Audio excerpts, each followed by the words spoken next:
Today we're going to be running through 20 all-star must-own men's fragrances.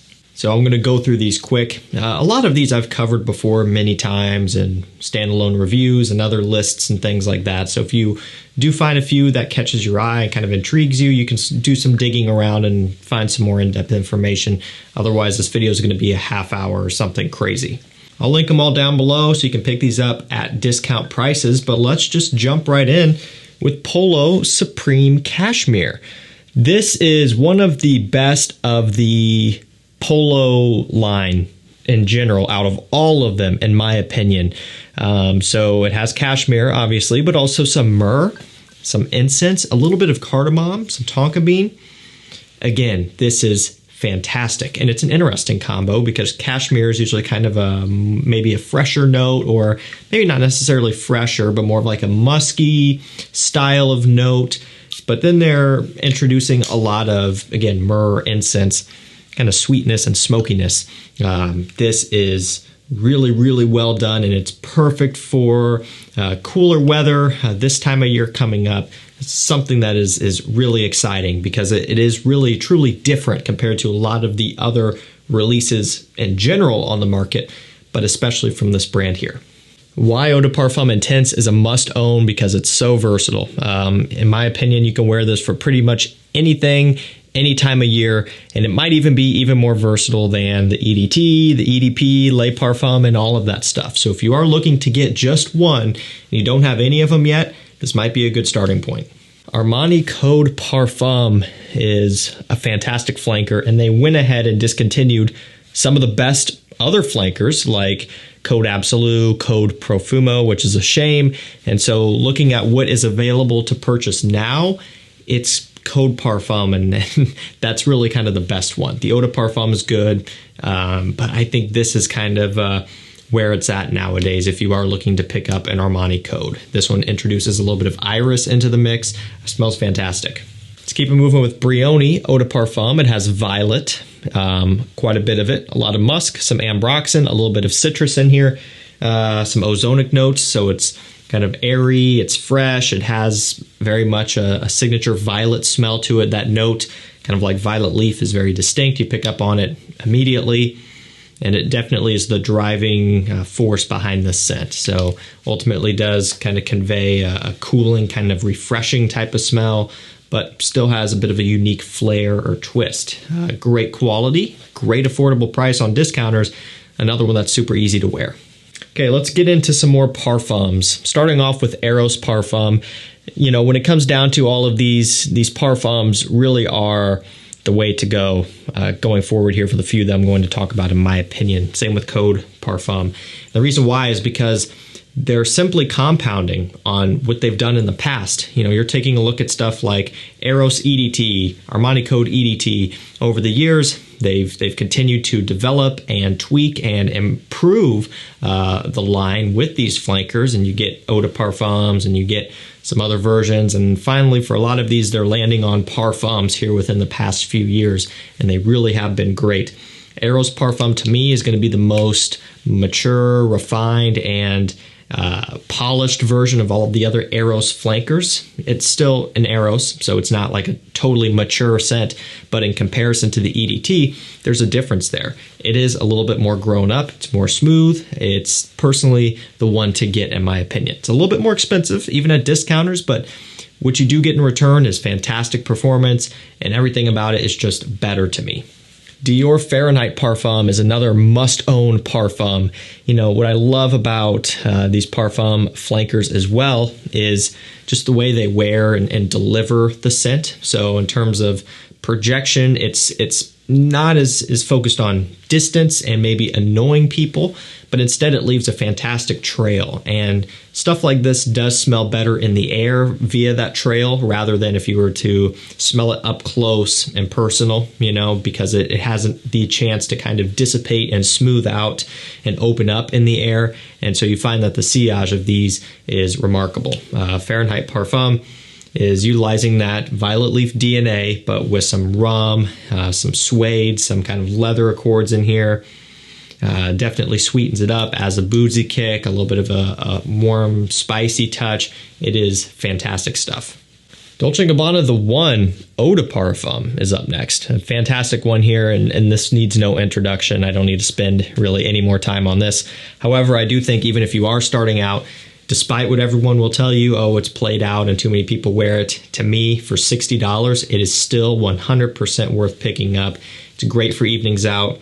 It's great for daytime use if you wanted to. There are so many opportunities to wear The One, and you will still smell amazing and get great compliments. Ferragamo UOMO Signature up next. What I like about this compared to the original UOMO is simply the fact that they have added a couple great notes, coffee and leather. And so what they're doing here, the leather is giving it more of a masculine touch. If you're familiar with the original Ferragamo UOMO, it is incredibly sweet, which dilutes the masculine smell of the scent. And so this is still very sweet, but again, we're taking small strides here, or rather these brands are, and instead of completely changing it up, they're supplementing in some leather to give it a little bit more balance, and then the coffee is giving it a nice coffee twist, which kind of plays on that already existing gourmand DNA that you find in the original, with that kind of tiramisu type of delivery or smell that people always talk about. And so it's one of those deals where you got to pick your favorite, whichever one you prefer the smell of is the one you should go with. For me, I think they're great for different situations. If you want something that's going to be, the best for a night out, parties, craziness in the wintertime, go for the original UOMO. It is so overwhelmingly sweet and strong and powerful that it's just going to be the star of the show. This one's a little bit more refined, a little bit more laid back for an individual who is more refined and more laid back, and maybe for a more chill environment. So it all depends on what you want. Bulgari Man in Black is up next, and it truly smells like the name implies. It has some Spice Bomb Eau de Toilette kind of similarities in here. But again, we're using some rum, and it simply is Spice Bomb EDT, but more grown up. And with this type of DNA, this warm, spicy, cinnamon booziness, it kind of has a little bit of a mysterious smell, a little bit of an edge to it, and it does smell like a dude who's very well dressed in the evening time, preferably. It just kind of has that kind of feeling or personality about this one. So if you're a little bit more dressed up and you're going out for the evening in fall and winter, this is a fantastic one to wear that's going to give you great performance, and it's going to turn a lot of heads due to that spicy nature. This one's been around for a long time, another one that doesn't need any introduction, but definitely is worth picking up if you don't have it. Let's go for a Parfums de Marly, and we'll talk about SEDLEY. Now there is a bunch of other options you could choose from as well. Layton, Percival, Herod, Greenlee, whatever, take your pick. It just depends on what you want. I think Layton is a great all-around pick, if you wanted to choose something different. I like SEDLEY a lot, though. I like to include this one as much as I can because I think it's a little bit underrated. Layton definitely is not underrated. It's kind of the main hype beast that put PDM on the map.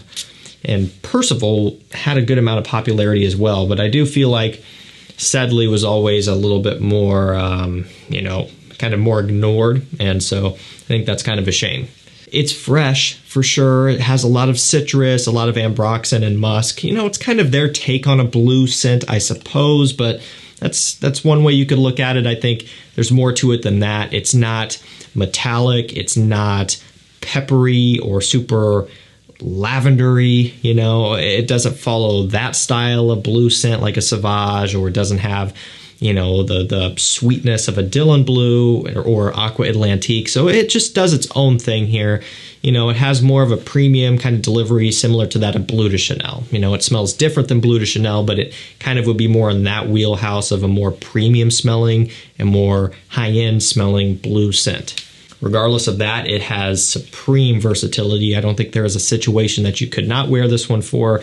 If you have the money to grab one and you want to have something a little bit more premium and expensive and a niche product that does have a lot of wearability, check out SEDLEY. And another technically niche that you could go for that is significantly cheaper is Guerlain L'Homme Ideal Eau de Parfum. This is right around $100 or so on discounters now for 100 ml.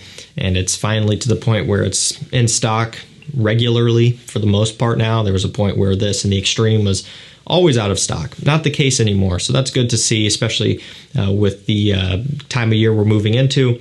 It is the time to be rocking some cherry, almond, and vanilla. That's what this one is all about. And it absolutely shines in the cooler months. It smells amazing. And this one, with that almond, it just has such a classy and unique smell that you don't really get anywhere else outside of this line in particular. So it is very unique. You're not going to be smelling this all over the place. I would imagine that you can wear this pretty much anywhere and you will be the only dude that smells like this in every way. You know, it really does stand out, and that is a fantastic one to have. Up next, we have Christian Dior Higher Energy. Now, this one is one you probably don't hear about all that much, but it's really nice. You can get it on discounters for, I don't know, $80 to $90. Sometimes I think high 70s for testers, which for Dior is on the lower end of things. It's got juniper berries, pineapple, melon, and grapefruit. So very citrusy and fruity, very fresh, of course, as well. And it's been out for a while.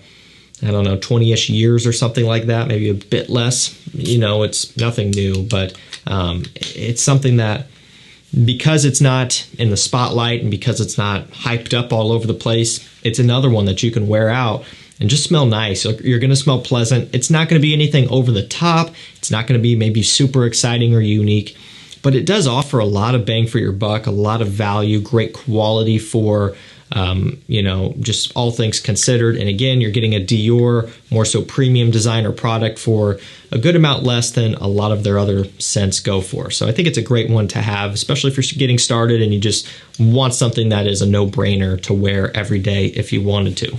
Next up, we have Givenchy Gentleman Eau de Toilette Intense. So this one's got iris, tonka bean, and cypress in here. So what they've done is very smart.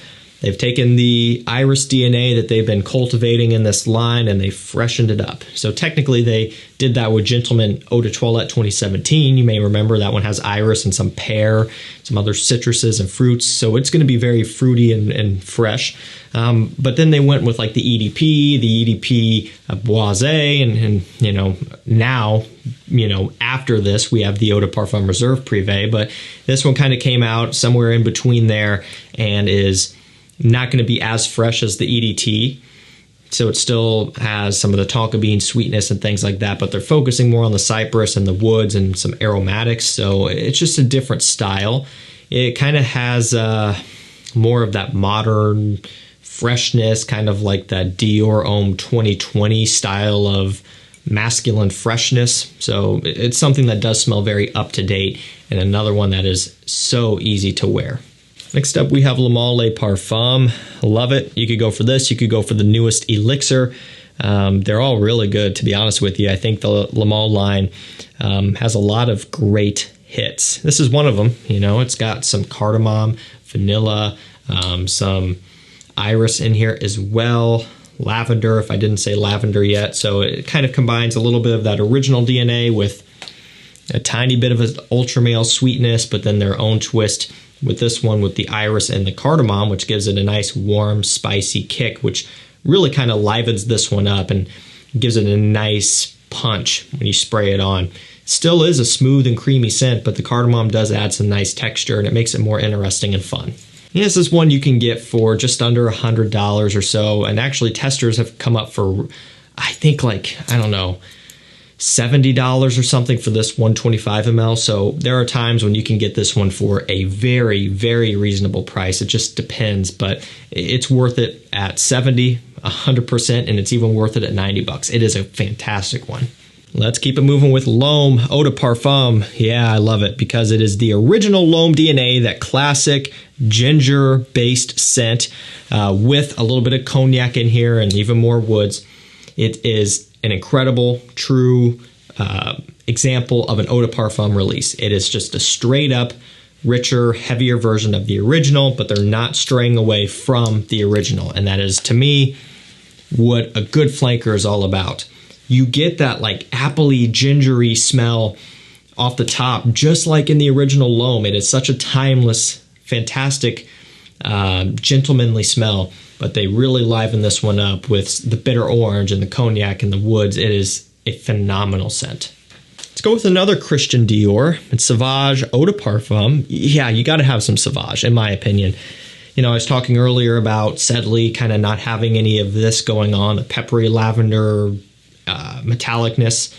But sometimes that is something that you could go for. And, you know, when you're competing with a lot of other fragrances in terms of, you know, you're in an environment where there's a lot of other smells of good and bad and other colognes and perfumes and whatever, and the smell of food and things, and you really want to stand out, you can go for a metallic, spicy, peppery bomb like Sauvage EDP or EDT, and you are going to cut through the air like nobody's business. Sometimes you just kind of have to use the right tool for the job.